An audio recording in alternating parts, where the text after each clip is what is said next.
Hello everybody. Well, as you know, when we built this fence, or when the fence was built, this one right here, a couple of months or so ago, there was leftover wood from this project, and I had need for some more storage space for CDs because I have a little corner and the radio guy is talking. Let me get him turned off. Thank you, sir. We got this cabinet going right now. I'm working on, almost done. It's not perfect. It doesn't have to be. It's going to be fitting in a dark corner where I have a lot of tall space up and down that needs to be filled because I have too many CDs, obviously. And I'm going to stain the front so it looks decent. Once the CDs get in there, you won't notice the imperfections of it. I mean, the levels are a little bit off, but the CDs fit on all of them. I've tested. So I'm just kind of doing them one shelf at a time until I get done. So, you know, it's going to do the trick. I have it's getting more stable as I add more shelves. So, all right, I can't say I'm not happy with that. I'm happy with that. Not bad. How many shelves is that? 1, 2, 3, 9, 4, 10, 11, 12. 12 shelves. And then the top two, which I might be able to do something with. So that should take care of pretty much all my overflow right now.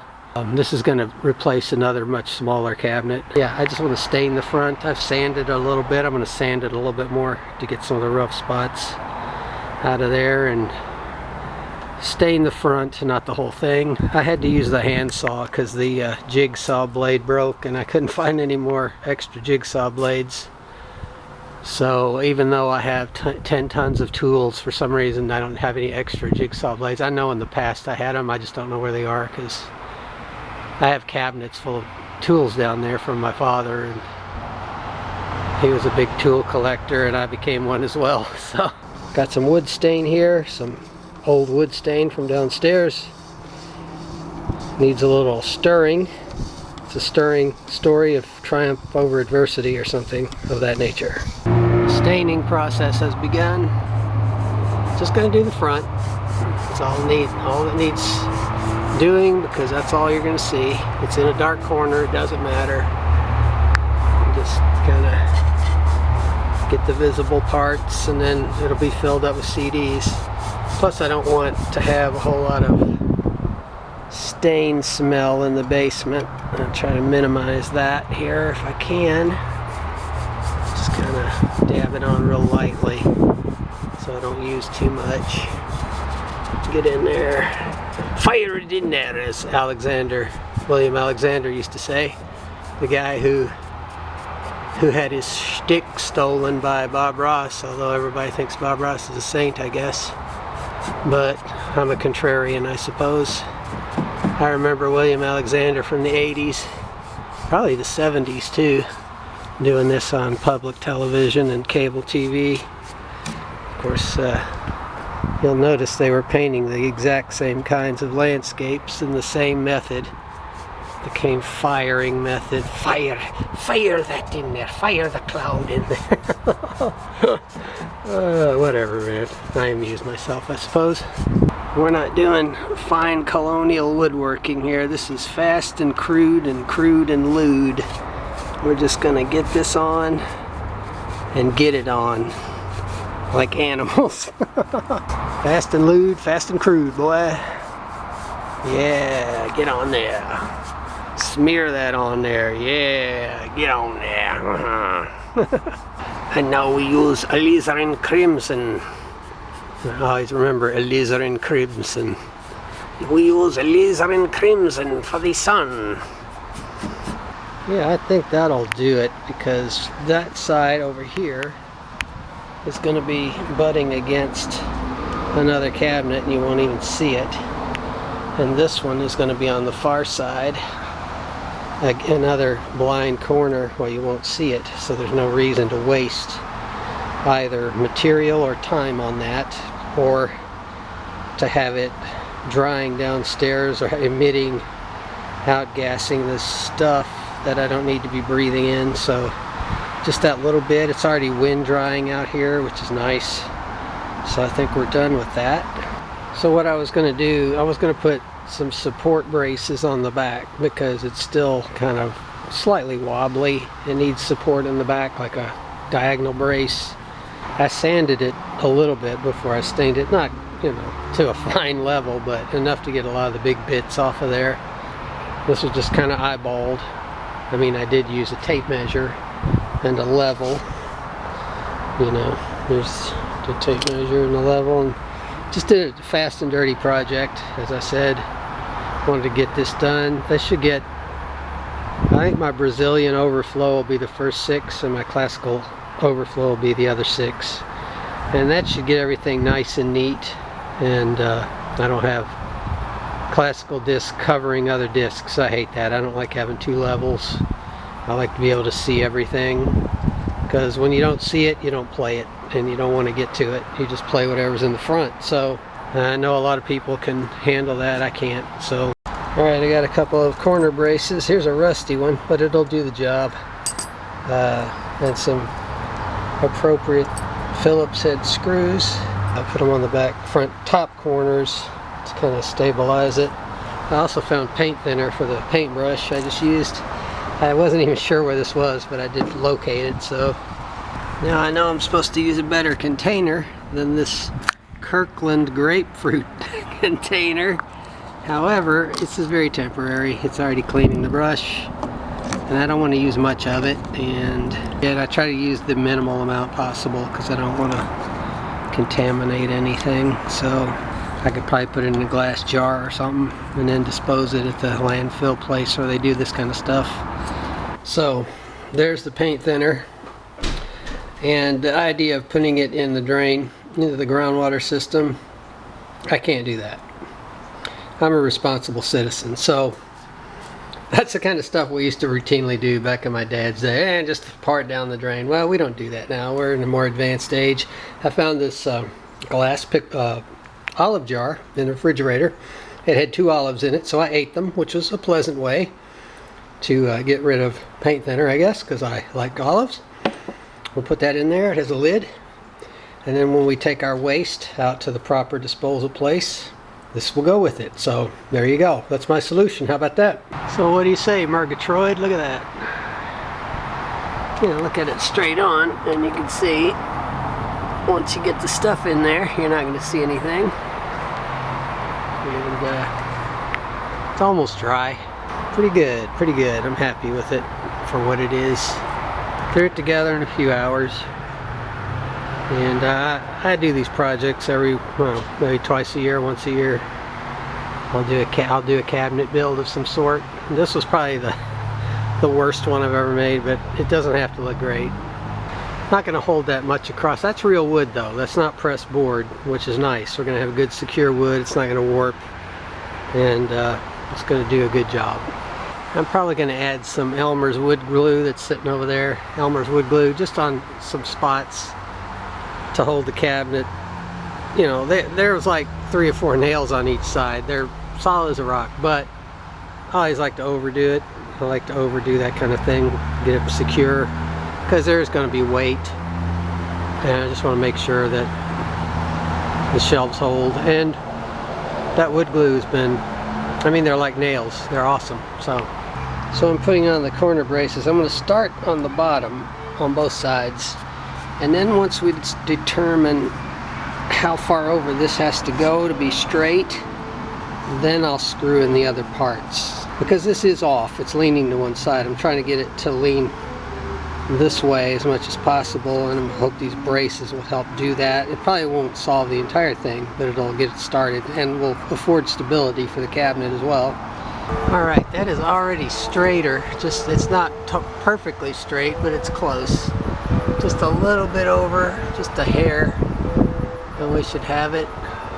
I haven't done all the screws on the back yet, but just enough to see if it was working, and it seems to be. So the stain is still not dry, as you can see. I dropped a screw.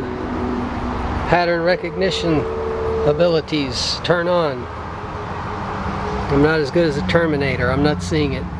Corner braces are in, and it's a lot more solid when I put those on. It's so not rocking like it.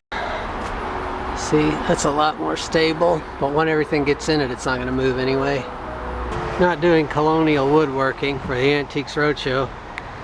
This thing is going to be a hidden gem that's going to fetch $50,000, and everybody's going to gasp and say, "Oh my God, I had no idea." No, this is not going to do that. Although, if you try to buy something, you know, that did what this does and was made of real wood, I mean, what, a couple $100 at least.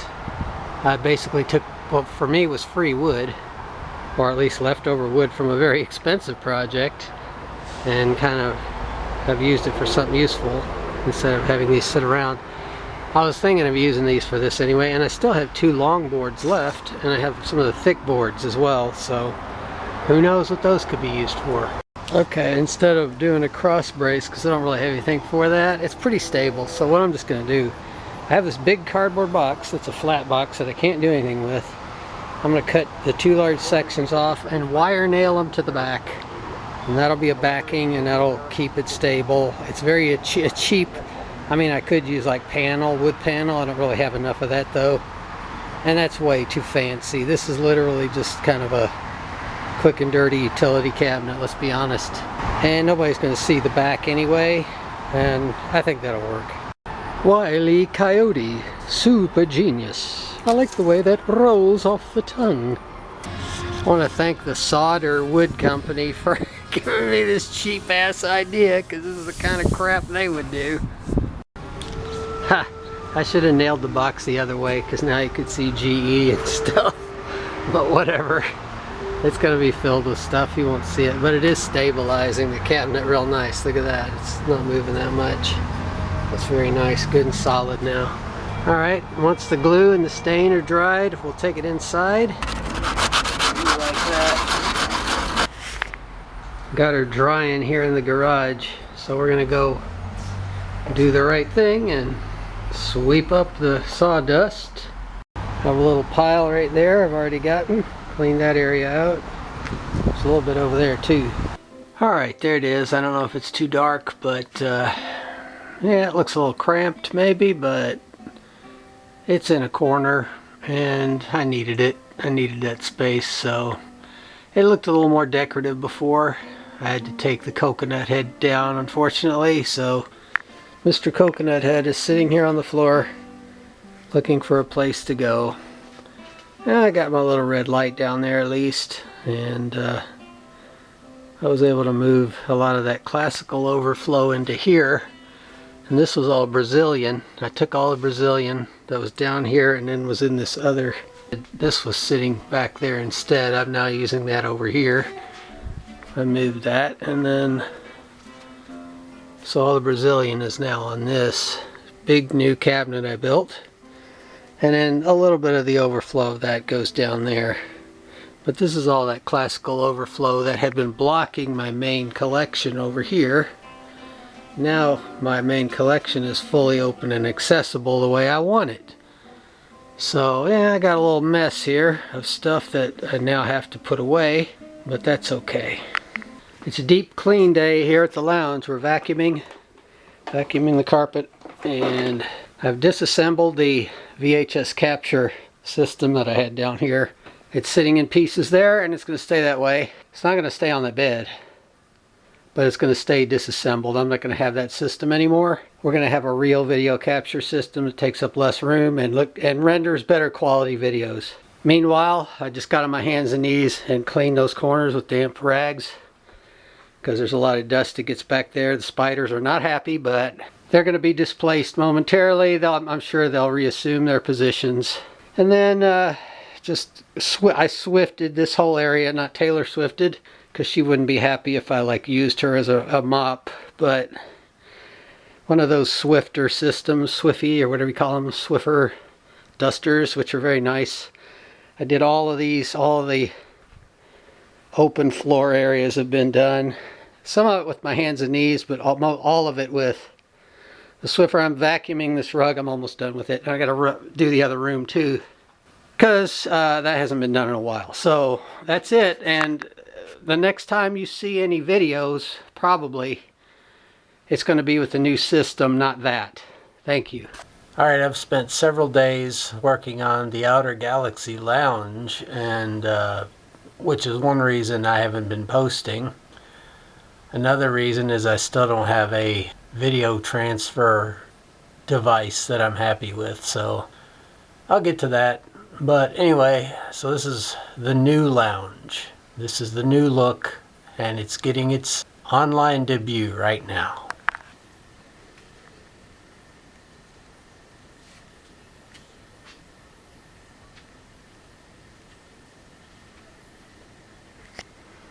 This is all pretty much the same.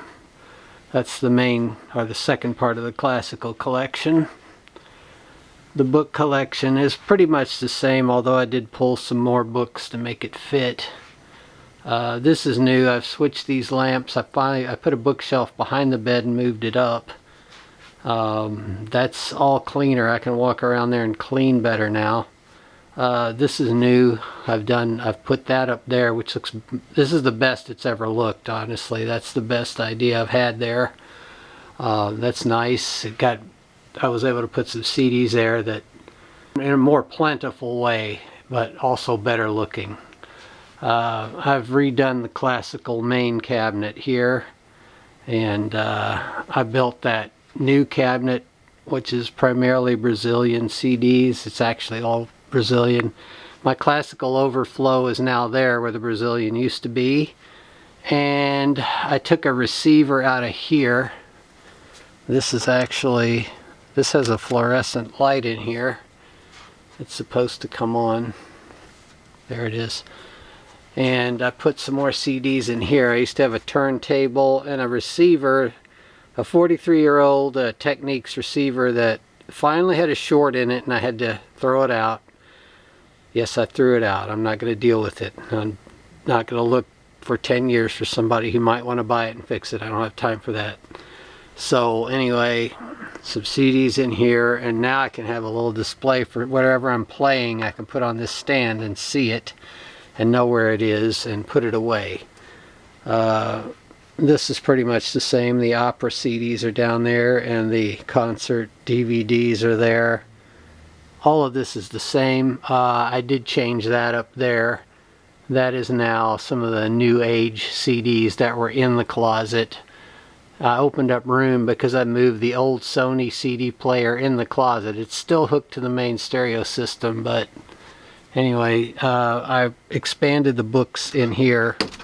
I moved that bookshelf that's now behind the bed that was in here, and it was too crowded. I hated it. Now we got open space again. All the war books that were in there are now here. I moved all the boxes of storage stuff that was here, moved them into various places, including under the bed and in other closets, in a much neater way. It's much better. And some of those, it's a long story, needless to say. And then in here, this is all pretty much the same. I've got some CDs up there now.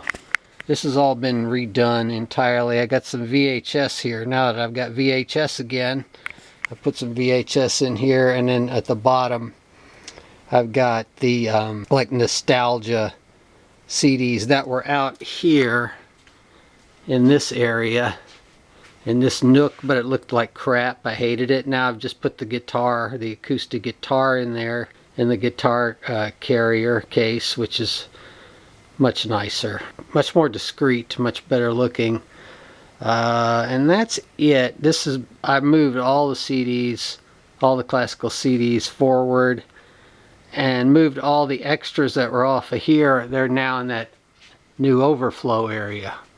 So everything is much better. It's much more open. Everything's fitting better, and I'm very happy with it. Slight update here today. I went to half price today on this Saturday, and I found this. A Sony 50 CD changer for $10. It said as is. I asked them if I could return it if it didn't work, and they said yeah. But hey, I needed an extra backup CD player because, I mean, look at all these CDs, right? So, you know, I just hooked this up, and it sounds great. It plays fine, and I'm not going to load it down with 50 CDs. I'm just going to play one at a time like I do. I like everything being in its place. But that necessitated me moving out the old Zenith DVD player, which wouldn't play DVDs anymore anyway. It played CDs though. It had two separate lasers in it, I guess. So, and then that meant the Blu-ray player had to move down here, which luckily it fits. and this receiver, which was up here, is now down here. So that was a lot easier to do than I feared. Like, it actually worked out okay. It didn't really upset the balance of anything. I put that player down here, right here. I'm going to put it somewhere, I don't know. And then they also had at half price today. I wish I could show you some of the great bargains I get over there, but I just don't want to make a video and everything. I got this Stravinsky the mono years 52 to 55, 2 discs, Sony Masterworks Heritage. It's like Symphony in C, Pulcinella, and Fairy's Kiss, Complete Ballet, etc. But nice thing to have for $1. The player had this disc inside of it, which was the Charlie Brown Christmas album with Vince Guaraldi. It was in the #1 position, so I already had a disc in there to test the CD player with. The sound is really good. I'm really happy with it, and it's a nice backup to the other Sony player I've got. So a nice solid 1990s component for $10. You're not even going to find a good new component of that level of quality for hundreds of dollars. So this was my lucky day. I got the Stravinsky for $1, 2 discs, historic recordings, and that great player. So great day, good stuff.